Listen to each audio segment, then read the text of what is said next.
हाँ, तो आज हम लोग शुरू करेंगे न्यूटन्स लॉ ऑफ मोशन।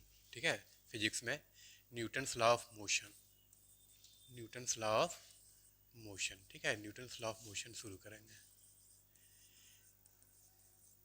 इसमें क्या है, अफेक्ट ऑफ फोर्स। पहला क्या है, अफेक्ट ऑफ फोर्स। फोर्स जब किसी ऑब्जेक्ट के ऊपर लगता है तो क्या क्या चेंज हो सकता है। अफेक्ट ऑफ फोर्स, पहला क्या होगा, स्टेट ऑफ मोशन या state of rest. State of rest पहला चेंज इन, इसको लिख सकते हैं change in state of rest. ठीक है, स्टेट ऑफ रेस्ट और state of uniform motion. Uniform motion मतलब कि कोई वस्तु अगर रेस्ट में है उसके ऊपर हम फोर्स लगाएंगे तो वो मोशन में आ सकता है। ठीक है, और अगर कोई वस्तु मूव कर रहा है, मोशन में है, तो उसको फोर्स लगाकर हम उसको रोक सकते हैं। तो पहला जो इफेक्ट ऑफ फोर्स है वो change in state of rest या स्टेट ऑफ मोशन।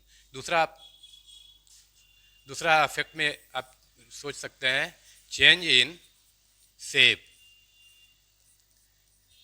या और साइज। चेंज इन शेप और साइज, कोई भी ऑब्जेक्ट के ऊपर, जैसे मान लीजिए बैलून है, बैलून को अगर हम पुश कर रहे हैं या बैलून को हम पुल कर रहे हैं तो क्या होगा, उसका शेप चेंज हो जाएगा। शेप चेंज हो सकता है, या स्प्रिंग है उसको अगर खींचोगे तो क्या हो जाएगा, उसका साइज चेंज हो जाएगा। तो क्या है इफेक्ट ऑफ फोर्स में, पहला ये है। दूसरा क्या है, चेंज इन शेप और साइज। ठीक है, दो तरह का फोर्सेस होते हैं, एक को बोलते हैं कॉन्टैक्ट फोर्सेस। क्या है, कॉन्टैक्ट फोर्सेस, कॉन्टैक्ट फोर्सेस, और दूसरा है नॉन कॉन्टैक्ट फोर्सेस। इसके बारे में थोड़ा बहुत अर्लियर क्लासेस में भी पढ़ाया जा चुका है। नॉन कॉन्टैक्ट फोर्सेस सिंपल है। कॉन्टैक्ट फोर्सेस मतलब क्या है कि जहाँ पे फिजिकल कॉन्टैक्ट होता है, जैसे क्या है, force of friction, force of friction, force of friction. ठीक है, दूसरा है force by spring, force by spring. ये सब क्या है, स्प्रिंग, कॉन्टैक्ट फोर्सेस में ये सब आ रहा है। ठीक है, तीसरा नॉर्मल फोर्स, नॉर्मल फोर्स या नॉर्मल फोर्स, या इसको रिएक्शन फोर्स भी बोलते हैं, नॉर्मल फोर्स या रिएक्शन फोर्स। ठीक है, normal force, force of friction. Friction क्या होता है, मान लीजिए कि कोई आपका टेबल है। ठीक है, टेबल के ऊपर अगर मान लीजिए कोई ब्लॉक है, इसके ऊपर अगर इधर हम फोर्स लगाएंगे, इसको हम ड्रैग करेंगे तो क्या होगा, इस साइड में क्या होगा, फ्रिक्शनल फोर्स लगेगा। ठीक समझ में आ रहा है, फ्रिक्शनल फोर्स। तो ये क्या हो रहा है, सरफेस और जो ऑब्जेक्ट है या जो ब्लॉक है इसके बीच में क्या हो रहा है, कांटेक्ट हो रहा है, फिजिकल कांटेक्ट हो रहा है, इसलिए इसको हम बोलेंगे कांटेक्ट फोर्सेस। उसी प्रकार अगर हम मान लीजिए कि कोई, मान लीजिए कि टेबल ही है, टेबल के ऊपर में अगर कोई ऑब्जेक्ट को हम रखते हैं, ठीक है, मान लीजिए कोई कोई बुक रखा हुआ है, तो ये बुक का क्या होगा, नीचे वेट काम करेगा, वेट इसका काम करेगा नीचे, और ऊपर में क्या होगा, एक नॉर्मल फोर्स काम करेगा, नॉर्मल रिएक्शन। ठीक है, तो ये सब क्या हो गया, कॉन्टैक्ट फोर्सेस में। समझ में आ रहा है। उसी प्रकार स्प्रिंग है, स्प्रिंग को अगर हम खींचेंगे तो ये भी क्या हो गया, किसी किसी चीज़ से ये स्प्रिंग मान लीजिए फिक्स्ड है, इसको अगर हम खींचते हैं तो ये क्या हो गया, दोनों में फिजिकल कांटेक्ट हो रहा है। जहाँ भी फिजिकल कांटेक्ट होगा उसको हम कांटेक्ट फोर्सेंगे। सिमिलरली अगर नॉन कांटेक्ट फोर्सेस की बात करें तो इसमें क्या हो जाएगा, जैसे ग्रेविटेशनल फोर्स। ठीक है, ग्रेविटेशनल फोर्स। ठीक है, magnetic force, magnetic force.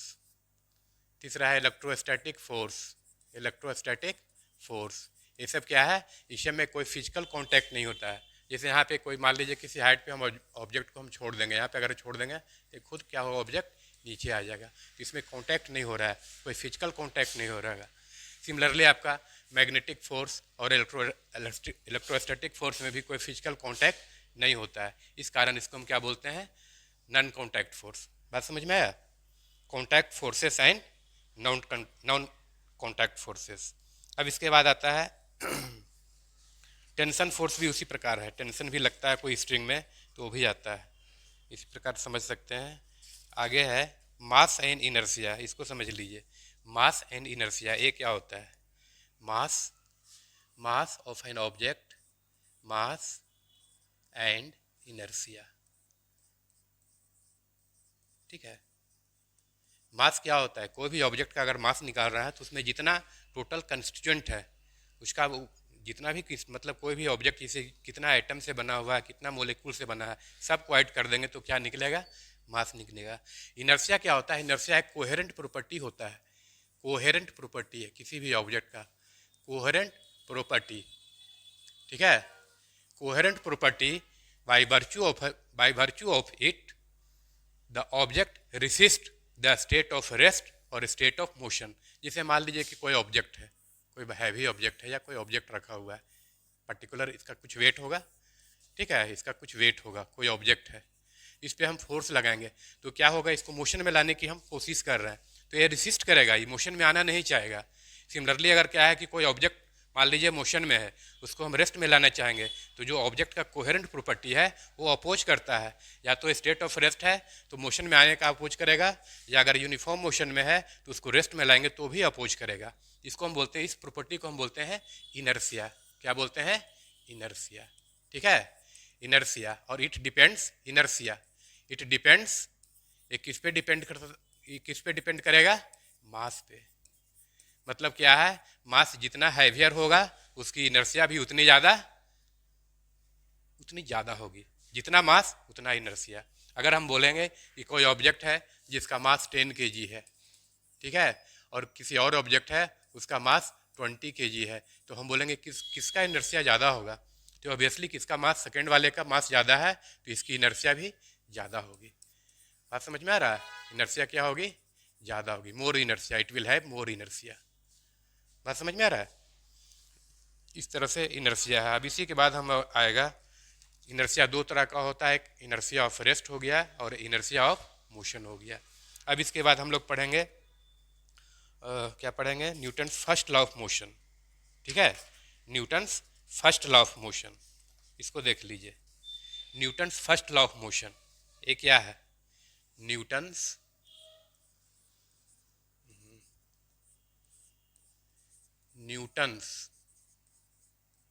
First law of motion, first law of motion, Newton first law of motion ये क्या है, it states when an object is at rest it will remain at rest, or if it will be moving with constant speed it will remain its motion unless and until an external force acts on it। अगर कोई object rest में है तो हमेशा rest में ही रहना चाहेगा, ये रेस्ट में, मान लीजिए ये रेस्ट में है, ठीक है, कोई टेबल है उसके ऊपर कोई ऑब्जेक्ट पड़ा हुआ है, रेस्ट में है तो रेस्ट में ही रहना चाहेगा। कब तक रेस्ट में रहेगा, जब तक कि इसके ऊपर कोई फोर्स न लगे। उसी प्रकार कोई अगर मान लीजिए कि कोई गाड़ी मूव कर रहा है, ठीक है, कोई गाड़ी अगर मूव कर रहा है तो ये मूव ही करेगा, ठीक है ना, ये मूव करता जाएगा, कब तक, जब तक कि इसके ऊपर कोई फोर्स न लगे। ये बोलता है Newton first law of motion. Newton first law of motion जो होता है ये क्या देता है, ये देता है इनर्शिया, ये डिफिनीशन ऑफ इनर्शिया देगा, ठीक है, definition of inertia. Definition of inertia किससे निकलेगा, Newton first law of motion से। और क्या देगा, डिफिनीशन किसका देगा, फोर्स का, क्योंकि इसमें फोर्स का बारे में स्टडी किया जाता है, डिफिनीशन ऑफ फोर्स, ठीक है। पहला लॉ यही बोलता है कि अगर कोई वस्तु रेस्ट में है तो रेस्ट में ही रहना चाहेगा, या अगर यूनिफॉर्म मोशन में है तो यूनिफॉर्म मोशन में ही रहना चाहेगा। कब तक, जब तक कि उसके ऊपर कोई एक्सटर्नल फोर्स ना लगे, ठीक है। जिसका इसका एक दो एग्जाम्पल जिसे हम देते हैं, मान लीजिए कि कोई रनिंग बस है या कोई रनिंग व्हीकल है, रनिंग व्हीकल है, ठीक है, रनिंग व्हीकल है या रनिंग बस ही मान लो। बस अगर सडनली ब्रेक लगाता है, if bus driver applies sudden brake, what happens, जितने भी पर्सन्स हैं वो क्या होगा, आगे की ओर झुक जाते हैं, क्या होता है, फॉरवर्ड, ठीक है, बेंड फॉरवर्ड, ठीक है, आगे की ओर। जैसे कोई चलती गाड़ी है, चलती गाड़ी में ब्रेक मारने से क्या होता है, व्यक्ति आगे की ओर झुक जाता है। तो क्यों होता है, इसका रीजन क्या है, इसका रीजन ये है कि जैसे आगे की ओर झुक जाता है, इसका रीजन ये है कि बॉडी का अगर दो पार्ट माने, किसी भी बॉडी का अगर दो पार्ट माने, एक अपर पार्ट हो गया, ठीक है, और एक लोअर पार्ट हो गया।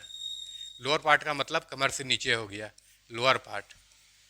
जब व्हीकल या मान लीजिए बस में आदमी बैठा हुआ है तो क्या हो रहा है, अपर पार्ट जो हो रहा है वो क्या हो रहा है, अपर पार्ट और लोअर पार्ट। जब ब्रेक लगता है तो लोअर पार्ट क्या हो जा रहा है, रेस्ट में आ जा रहा है।